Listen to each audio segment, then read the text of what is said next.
livre para todos os públicos.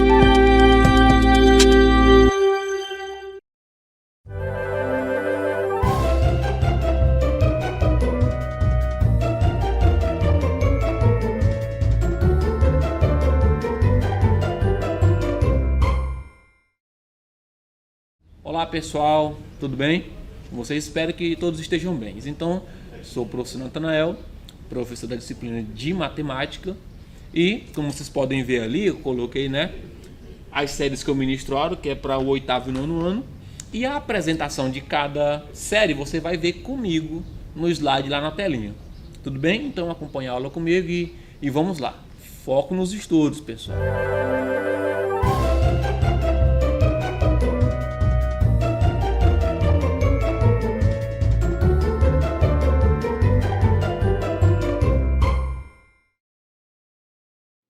Olá pessoal, tudo bem? Pessoal, estamos aqui para mais uma aula de matemática, tá? Comigo, professor Natanael.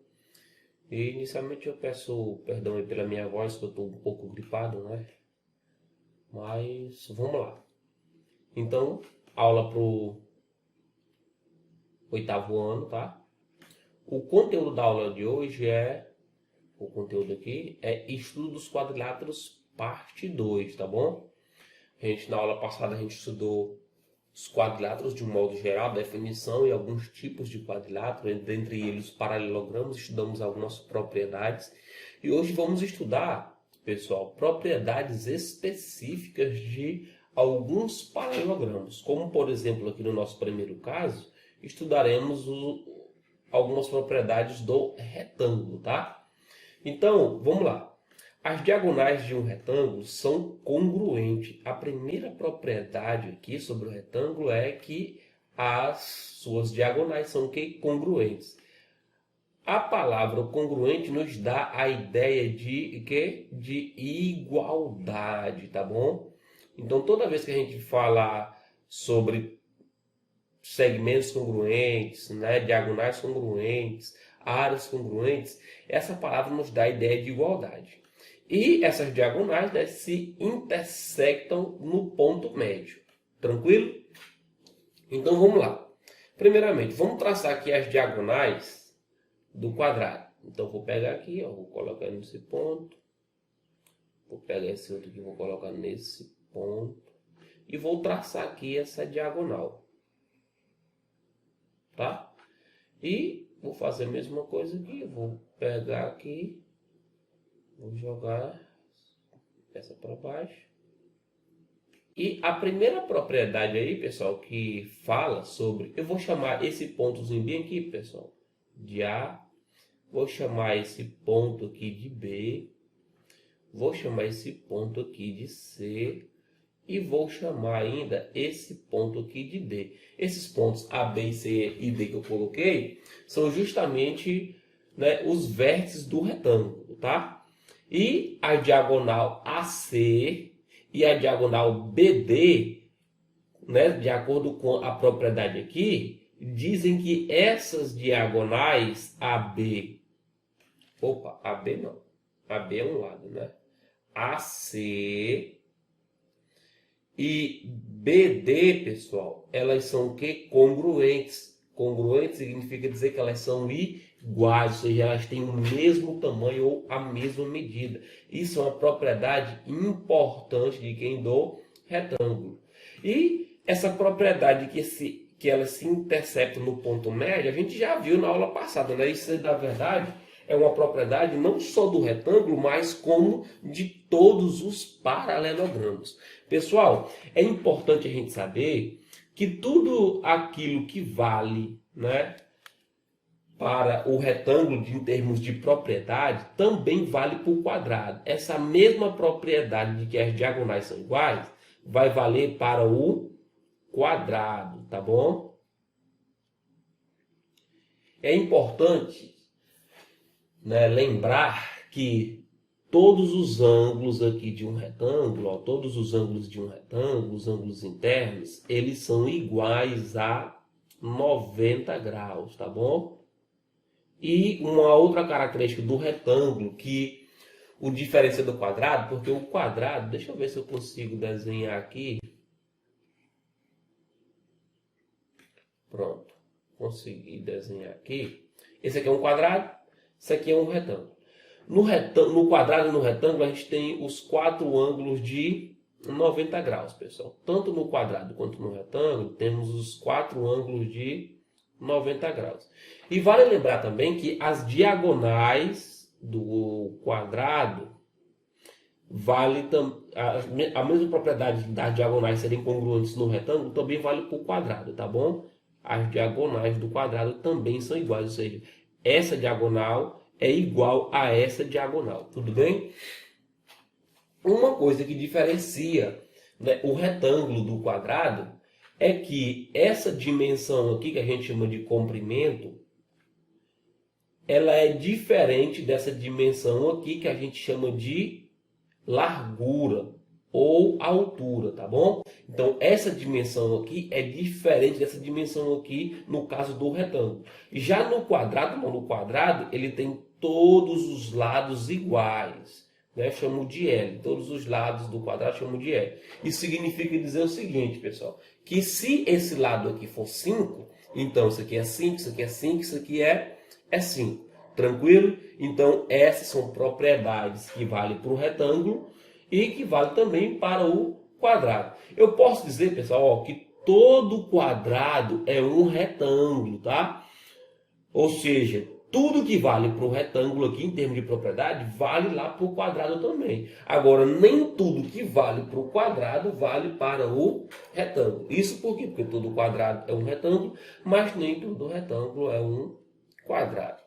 Tá bom? Então, tendo tido essas propriedades aqui, tendo visto, vamos aqui para o nosso próximo slide. Nosso próximo slide vai falar sobre as propriedades de quem? Dos losangos, ou dos losangos, né? O que é que está dizendo aqui a respeito das propriedades do losango? Ele vai dizer o seguinte: as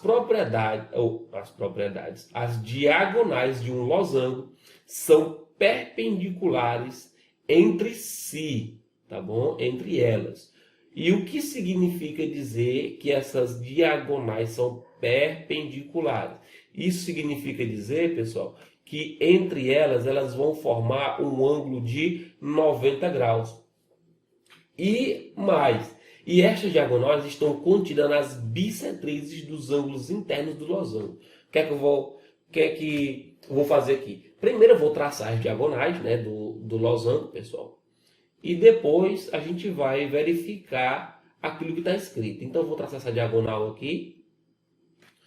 E vou traçar essa outra diagonal aqui. Tá bom?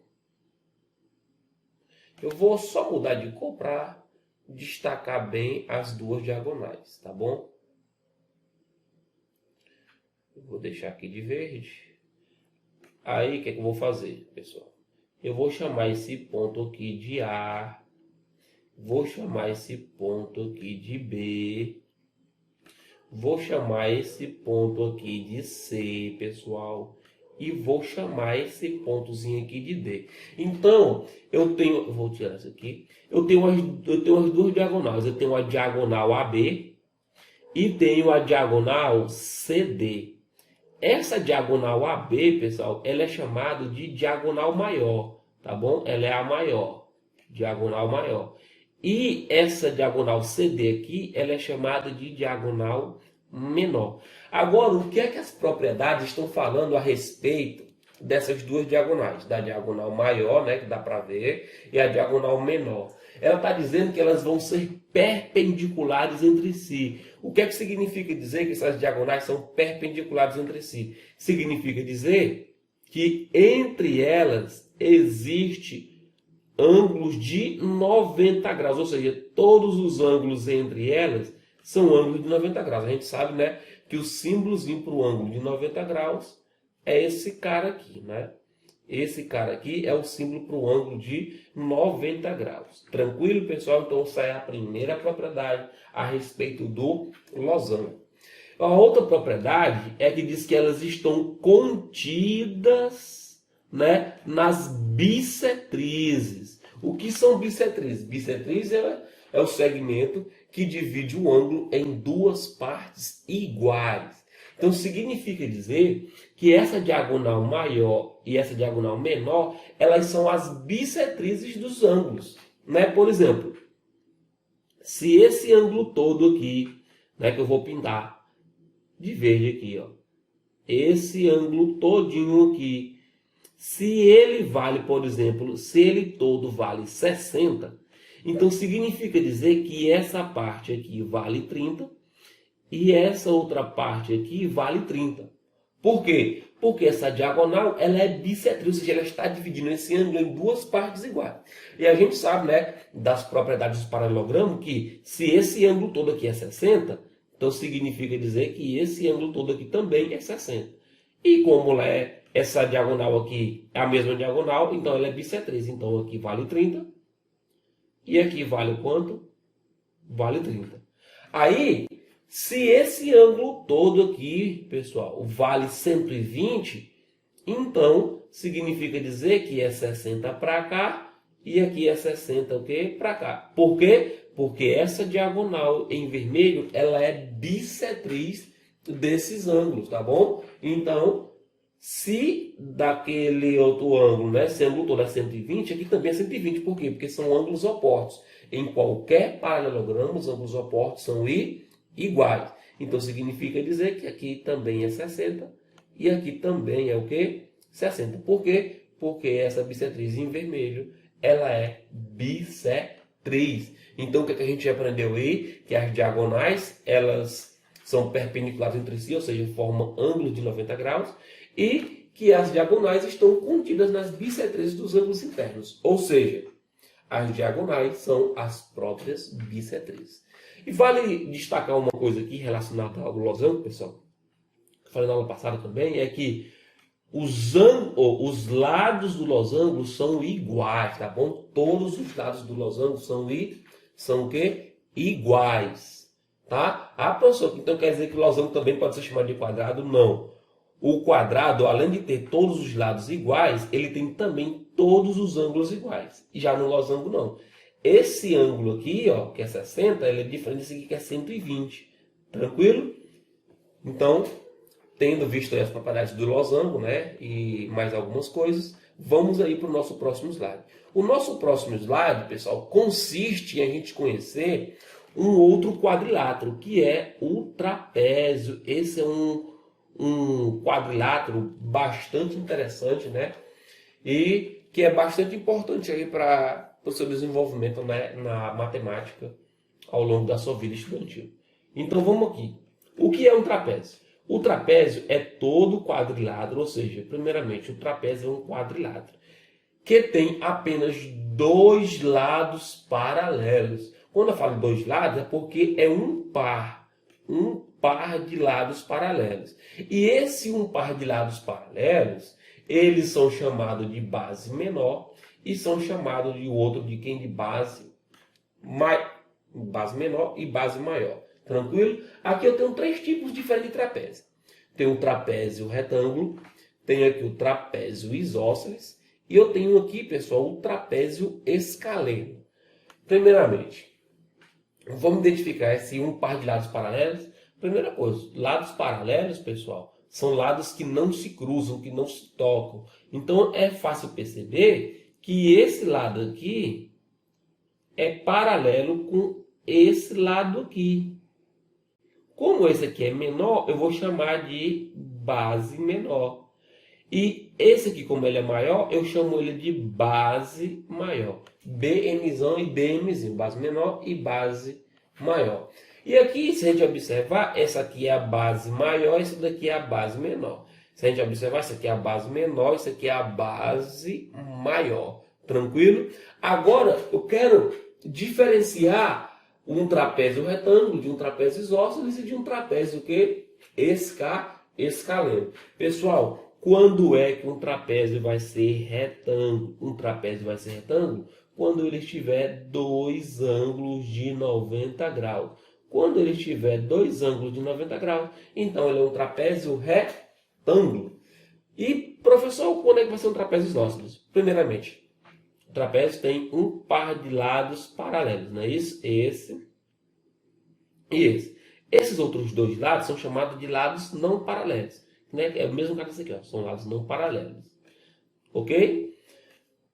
Aí, quando esses dois lados não paralelos são iguais, então significa dizer que eu tenho um trapézio isósceles. Pode perceber que eles estão com a mesma quantidade de risco, né? Isso significa dizer, ó, que se dois segmentos têm a mesma quantidade de risco, é porque eles são iguais, ou seja, congruentes. Isso significa dizer, pessoal, que se esse lado bem aqui, ele tem medida, por exemplo, de 10 centímetros, então significa dizer que esse cara aqui também tem 10 centímetros, tá bom? Isso quando o trapézio for isósceles. E o trapézio escaleno, professor, é quando ele não for nem isósceles e nem retângulo. Até porque são esses três tipos. Então, se ele não é retângulo, se ele não é isósceles, ele é um trapézio escaleno. Então, tendo visto aí, pessoal, eu quero apresentar um outro item aí do trapézio. Eu quero apresentar para vocês aqui aquilo que nós chamamos de base média do trapézio. O que é base média do trapézio? Para a gente entender o que é base média do trapézio, vamos pegar os pontos médios. Então eu vou traçar aqui primeiro, pessoal, vou traçar aqui. Eu vou traçar aqui uma reta, né? Passando pelos pontos médios de cada, né, trapézio. Tá? Eu fiz aqui nos três trapézios, pessoal, porque é para você entender que essa propriedade da base média, ela vale tanto para o trapézio retângulo, quanto para o trapézio isósceles, quanto para o trapézio escaleno. Então, por exemplo, se eu pegar o ponto médio aqui, vou chamar de M, desse lado, e o ponto médio desse lado aqui, que eu vou chamar de N, esse segmento MN aqui é o que eu chamo de base média do trapézio, ou seja, é o segmento que pega os pontos médios de quem dos lados não paralelos. Então, visualmente, aqui você pode ver, ó, que MN aqui é justamente o que eu chamo de base média do trapézio, tá? Então, tipo, se eu chamar isso aqui de A e esse cara aqui de B, sendo que A e B são pontos médios, então, novamente, eu tenho que esse cara aqui é a minha base média, tá bom? Então, se eu chamar isso aqui, por exemplo, de X e de Y, eu tenho que isso aqui é a minha base média, tá bom? Agora, professor, como é que eu calculo a base média? Pessoal, a base média de qualquer trapézio é calculado pela soma da base menor mais a base maior dividido por 2. Isso vale tanto no trapézio retângulo, quanto no trapézio isósceles, quanto no trapézio escaleno. Por exemplo, se nesse trapézio aqui eu tenho, por exemplo, que a base menor, ela mede 10 metros, e a base maior, ela mede, por exemplo, 50 metros, e aí eu quero encontrar a base média, então o que é que eu vou fazer? Eu vou pegar o 10, somar mais o 50, né? Porque é a soma entre a base menor e a base maior, e vou dividir por quanto? Por 2. 10 metros mais 50 metros dá 60 metros, dividido por 2. 60 metros dividido por 2 dá 30 metros, pessoal. Então significa dizer que nesse caso aqui, a minha base média é 30 metros. Tranquilo? Eu vou aplicar essa definição tanto para o trapézio retângulo, quanto para o trapézio isósceles, quanto para o trapézio escaleno. Então, pessoal, entendido aí essas propriedades, esses conceitos, vamos aqui praticar numa questão que é da prova Brasil, tá bom? Então, vamos aqui. Observe as figuras. Aqui eu tenho um retângulo e um quadrado. Antes de pular para as questões, vamos aqui. Quais são as características mesmo de um quadrado? Quais são suas propriedades? Eu tenho que, tanto no retângulo quanto no quadrado, eu tenho ângulos de 90 graus. É isso? Ângulos de 90 graus, que é para esse símbolozinho aí, ó. E isso vale tanto para o retângulo quanto por quem, pessoal? Quanto para o quadrado. Eu tenho que os lados do quadrado, todos eles são iguais. Não vou representar pelo mesmo risquinho. Então, todos os lados do quadrado são o quê? Iguais. Já no retângulo, não. Essa dimensão aqui, que eu chamo de comprimento, ela é diferente dessa dimensão aqui, que eu chamo de quem? De largura. Isso aqui, em alguns livros, a gente pode chamar de base também, tá, pessoal? Isso aqui pode chamar de altura. E a gente sabe que as diagonais do retângulo, elas são iguais, ou seja, essa diagonal é igual a essa diagonal. E isso também vale para quem? Vale para o quadrado. Essa diagonal é igual a essa diagonal. Ou seja, isso aqui é alguma leitura que a gente faz inicialmente a respeito dessas duas figuras. Então vamos lá. Letra A. Os ângulos do retângulo e do quadrado são diferentes? Não, a gente acabou de ver que os ângulos deles são todos iguais. Iguais a quem? A 90 graus. Então o item A está erradíssimo. Letra B. Somente o quadrado é um quadrilátero? Não. Tanto o retângulo quanto o quadrado são um quadrilátero. Por quê? O que é um quadrilátero? É um polígono que possui 4 lados. Então, a gente percebe que o quadrado e o retângulo são quadriláteros. Letra C. O retângulo e o quadrado são quadriláteros? Perfeito, pessoal. Né? O retângulo e o quadrado são quadriláteros. Então, a resposta aqui, letra C. Vamos ver porque a letra D está errada? O retângulo tem todos os lados com a mesma medida? É errado. Os únicos quadriláteros que têm os lados com a mesma medida é o quadrado e o losango. E a gente viu que o losango e o quadrado se diferenciam. Por quê? Porque o quadrado tem todos os ângulos iguais. E já o losango não. Ele não tem todos os ângulos iguais. Beleza? Então, pessoal, essa foi a nossa aula. Tá bom? Aula sobre o estudo dos quadriláteros, parte 2. E aí vocês podem estar fazendo atividade aí, tanto no livro didático, pessoal, quanto no livro do A Prova Brasil. Vocês aí têm todos esses livros. Então, pegue esse conteúdo, estudo dos quadriláteros, vá lá no seu livro, leia de novo, né, as definições e pratique os exercícios. Então, até a próxima aula. Tchau, tchau.